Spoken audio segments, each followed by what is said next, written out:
Good afternoon friend. তো আজকে দেখো দুপুর থেকেই আমি ভিডিওটা স্টার্ট করছি। আর এখানে দেখো দুপুরবেলা স্নান করতে যাওয়ার আগে আমি এই যে রাস্তাটা ঝাড় দিয়ে নিচ্ছি। তো আমাদের বাড়িতে আম গাছ আছে যেহেতু, তাই জন্য পাতা পড়ে এই যে রাস্তাটা পুরো নোংরা হয়ে থাকে।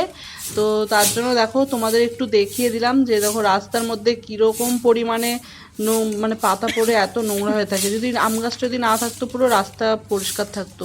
আর আমাদের ভেতরটা তো একদম আম পাতা পড়ে একদম জড়ো হয়েই রয়েছে, এগুলো পরিষ্কার করাও হয় না, কি করে করবো বলো। একদম মাটিটাও খুব খতরনাক বাজে, আর সাপ টাপ ঢুকে থাকে, তার ভয়তে আমি আর যাই না। আর এখানে দেখো স্নান টান করে আমি ছাদে জামা কাপড় নিয়ে চলে এসেছি। আর আকাশটা দেখেছো কত রোদ্দুর আজকে। তো আগের দিন তো মানে ওয়েদারটা খুবই খারাপ ছিল, মেঘলা মেঘলা ওয়েদার। আর আজকে দেখো এত রোদ্দুর দিয়েছে, আর কাঁচাও হয়েছে দেখো, 2 গামলা, 1 বালতি আর 1 গামলা, মানে এত কাঁচা হয়েছে আজকে। মেয়ে কেচেছে 1 বালতি, আমি কাচলাম 1 বালতা এই গামলা। তো হচ্ছে ব্যাপার। আর মেয়েকে বলেছি একটু ভিডিও করে দে, কারণ এইসব ভিডিও তো দেখানো হয় না। হ্যাঁ, জামা কাপড় মেলা এসব ভিডিও দেখানো হয়, তাই জন্য আমি বললাম যে একটুখানি ভিডিও করে দে। তো দেখো, আর পেয়ারা গাছেও পেয়ারা হয়েছে অনেক। আর এখানে দেখো আমার পা পুরো পুড়ে যাচ্ছে। আর এত কাঁচা বেড কভার টেবিল সব মেলছি। আর একটা দড়িতে এত পিঁপড়ে হয়েছে, দড়িতে আবার পিঁপড়ে হয় কেন কি জানি, দড়িতে পিঁপড়ে হয়েছে তো মেলতেই পাচ্ছি না। তো কি করব, আজকে মেলতেই হবে যেহেতু অনেক জামা কাপড়, তার জন্য আজকে পিঁপড়ের দড়িতেও মেলতে হবে। আমারগুলো অন্তত দিবি না, তোরগুলো দিবি। আর এখানে দেখো আমি এই যে পিঁপড়ের দড়িতে এগুলো বাধ্য হয়ে মেলতে হচ্ছে, দেখতে পাচ্ছ দেখো কত পিঁপড়ে দড়িটাতে, পিঁপড়ে ভর্তি। আর একটা পিঁপড়ে যদি কামড়ায় সেখানটা পুরো জ্বলে পুড়ে একদম ফুলে যাবে, একদম সরু সরু লাল পিঁপড়ে। লাল পিঁপড়ে তো জানো বিশাল খতরনাক হয়। আর এখানে দেখো সারা সমস্ত দড়ি দেখো ভর্তি, কোথায় মেলবো আর জায়গাও আসছে না। তো আমি মেলতে মেলতে হাঁপিয়ে গেছি। তো মেয়েকে বললাম যে এবার একটু তুই কিছু মেল, মানে এতই জামা কাপড়। মেয়েকে দিলাম মেলতে, এত রোদ্দুর আজকে, প্রচন্ড রোদ্দুর, পা পুড়ে যাচ্ছে পুরো। তোর পায়ে ওটা কি কামড়েছে, মশা? ফুলে গেছে ওই পাশে। এগুলো একটু সরিয়ে সরিয়ে দে, চাদরটা দাঁড়া, চাদরটা এত জায়গা লাগবে না, চাদরটা একটু সরিয়ে দিই তাহলে ইয়ে হবে, মেলতে পারবি। চাদরটা অত জায়গা লাগবে না, এমনিতেই শুকিয়ে যাবে, সিল্কের চাদর তো ওই জন্য বলছি। আমি তাহলে ওই গামলাটা নিয়ে চলে যাচ্ছি, তুই লোহার বালতিটা নিয়ে চলে আয়। ঠিক আছে। না ফোন দেওয়া যাবে না, দাঁড়া তাহলে। আর এখানে দেখো আমাদের নাকি সবাই বলে যে মেয়ের মতনই, এই মায়ের মতনই মেয়েকে দেখতে। তো দেখো তো তোমাদের কি মনে হয় যে আমার মেয়েকে আমার মতন দেখতে? তো যদি তোমরা পুরো ভিডিওটা দেখে থাকো তাহলে কমেন্ট করে জানিও তো যে আমার মেয়ে আমার মতন দেখতে কিনা। ঠিক আছে? তুমি অদ্ভুত কথাবার্তা বলো না, ঠিক আছে? আমি কোথাও বেরাই না। ঠিক আছে। ফালতু কথা কেন বলছো এখন বেরানোর টাইমে? আমি কি এমনি নিয়ে যাচ্ছি, চিচাসটা হচ্ছে। এরা শুধু ঝগড়া করে কোথাও যাওয়ার সময়। যখন রেডিমেডি হয়েছে। কি বলছিস? আর এখানে দেখো আজকে না অনেক দিন ধরে আমার মানে খুব ইচ্ছা করছিল দুধ চা খাওয়ার জন্য। তো আমরা তো র চা খাই, তো দেখো এই যে মিল্কি বিস্কুট নিয়ে আসা হয়েছে দুধ দিয়ে খাওয়ার জন্য। তো আমার মেয়ে বলছে আমি দুধ দিয়ে খাবো, চা দিয়ে খাবো আর দুধ দিয়ে খাবো। তো আমি যে ঠিক আছে। তো দেখো প্রথমে আমরা চা করে নিয়েছি। হ্যাঁ, তো ওর মানে অনেক দিন থেকেই আমারও ইচ্ছা ওরও ইচ্ছা। তো দেখো চাটা আজকে এত ভালো লাগছিল খেতে, কি বলবো, দুধ চা।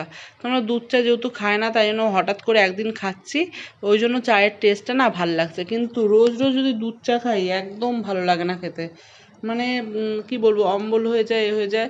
আর দুধ চা মুড়ি দিয়ে যদি না খাই আমার বিশাল অম্বল করে, দুধ চা যদি না খাই। মুড়ি দিয়ে খেলে আর কিচ্ছু প্রবলেম হয় না। সত্যি মুড়ি জিনিসটা কিন্তু খুব ভালো, তাই না? আমরা কিন্তু দেখবে কোনো জিনিস, গ্যাসের কোনো জিনিস যদি আগে একটু মুড়ি খেয়ে নিই, তাহলে কিন্তু তারপরে ওই গ্যাসের ওই যে কোনো একটা মানে তেলের জিনিস যদি খাই তারপর কিন্তু আমাদের অম্বল টম্বল কিছু হবে না। আর এখানে দেখো চাটা খেতে সত্যি বলছি অসাধারণ হয়েছে। অনেক দিন পর খাচ্ছি চা, দুধ চা। তো এর একটা কারণ আছে, আমি না মোবাইলে একজনকে দুধ চা খেতে দেখেছিলাম। তো তার কারণে আমারও ইচ্ছা জেগেছে যে আমিও একটু দুধ চা খাবো। হ্যাঁ, তার জন্য আজকে একটু দুধ চাই করে নিলাম। আর এখানে দেখো মিল্কি যে বিস্কুটটাও ভিজিয়ে নিচ্ছি আমি চায়ের সাথে। তো মিষ্টির সাথে না মিষ্টি জিনিস ভালো লাগে না। তো এখানে যেহেতু দুধটা মিষ্টি ছিল, আর এখানে দেখো তারপরে দুধ নিয়ে এসেছি। তো চায়ের পরে যে দুধ দিয়ে যে বিস্কুটটা খাচ্ছি একদম ভালো লাগেনি খেতে, কারণ দুধে মিষ্টি ছিল না। আর আমরা জানো তো প্রচুর মিষ্টি খাই।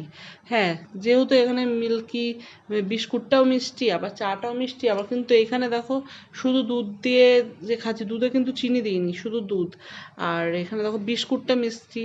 তো আমাদের ভালো লাগেনি, মেয়ে খায়নি, মেয়ে দুবার খেয়েছে আর আমাকে ঢেলে দিচ্ছিল।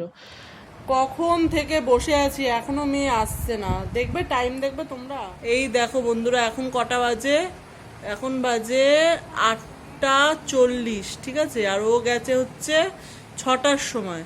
তো টিচার ডের যে খাওয়া দাওয়াটা ছিল, মানে স্যাররা তো খাওয়ায়, টিচার ডের মানে ওই 1 সপ্তাহ 2 সপ্তাহ পর খাওয়ায়, মানে পুজোর টাইমই খাওয়ায়। তো আজকে একটা স্যার, ইংলিশ স্যারের আজকে খাওয়ানো আছে। তো আজকে ওই গেছে 6টার সময়।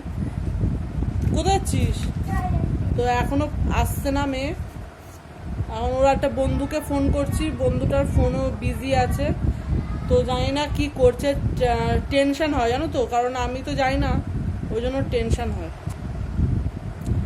একা একা ছেড়েছি ওদের সাথে, তাই জন্য রাত হয়ে যাচ্ছে, এখন প্রায় 8:40 হয়ে গেছে। তখন থেকে বসে বসে আমি টেনশন ফিল করছি এত, মানে কখন গেছে এখনো পর্যন্ত ওর মানে আসছে না। ভয় লাগে, রাত না, দিনের বেলা অনেকেই করে, অনেকে দিনের বেলা খাইয়ে দেয় দুপুরের খাওয়াটা, আর এই স্যারটা মানে রাতের বেলা কি করেছে কি জানি, সেটাও বুঝতে পারছি না। টিফিন দিয়ে দেবে বলেছিল, মানে প্যাকেট সিস্টেম করেছিল, বলেছিল যে প্যাকেট সিস্টেম করবে। তো এখন জানি না, প্যাকেট সিস্টেম করলে তো অনেকক্ষণ আগেই ছুটি হয়ে যাওয়া, মানে ছেড়ে দেওয়ার কথা। তো এখনো পর্যন্ত আসছে না। তো দেখা যাক কি ব্যাপার, আসুক।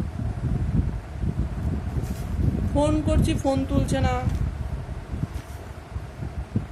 টেনশন হয় রাতের বেলা। তো চলো দেখি কখন আসে, তারপর আবার আসছি তোমাদের সামনে। এই দেখো আমার মেয়ে চলে এসেছে। আর এখানে ফ্রেন্ড আমার মেয়ে তো চলে এসছে। আর এখানে দেখো যে টিচারদের যে সেই অনুষ্ঠানটা যে আজকে দেখো দিয়েছে খাবারটা স্যার। তো আজ কি দিয়েছে দেখো তোমরা, এখানে দিয়েছে হচ্ছে দেখো ফ্রাইড রাইস আর চিকেন কষা, ফ্রাইড রাইস আর চিকেন কষা দেখতেই পাচ্ছ। তো আমরা তো হামলে আমরাই খেয়ে নিলাম ওর খাবারটা, আমার বড় মেয়ের খাবারটা আমরা আমি আর ছোট মেয়ে মিলেই খেয়ে নিয়েছি। তো কি অবস্থা, আমরা মনে হয় রাক্ষস এরকম একটা ব্যাপার। ফাইনালি আমার মেয়ে যে বাড়ি চলে এলো, এখন কটার সময় দেখতেই পেলে। চিকেন আর ফ্রাইড রাইস করেছিল, ঠিক আছে স্যার। তো ওটা প্যাকেট করে দিয়ে দিয়েছে সবাইকে। আর এসছে 9:30টার সময় বাড়ি এসছে। অনুষ্ঠান ছিল, অনুষ্ঠান শেষ হওয়ার পরে, হ্যাঁ টিচারদের অনুষ্ঠান ছিল। তো অনুষ্ঠান শেষ হয়ে তারপরে ওদের খাবার টাবার দিয়েছে, না হলে অনেক আগে চলে আসতো আর কি। আর এখন বাজে 10টা বাজতে 10 মিনিট বাকি। তো ও যে খাবার নিয়ে এসছে ওর মধ্যে আমরাই সব খেয়ে নিয়েছি, আমি ছোট মেয়ে, ও একটুখানি খেয়েছে। তো এই তোর আর খিদে পাবে না, ওইটুকুনি খেয়ে। ভাত করেছি কিন্তু আমি, ভাত করেছি, খেয়ে নিবি। দুধ আছে, এই তোর দুধ চা আছে জানিস তিশা, তোর জন্য আমি রেখে দিয়েছি দুধ চা। খাবি না দুধ চা? তাহলে আমি খেয়ে নেবো গরম করে।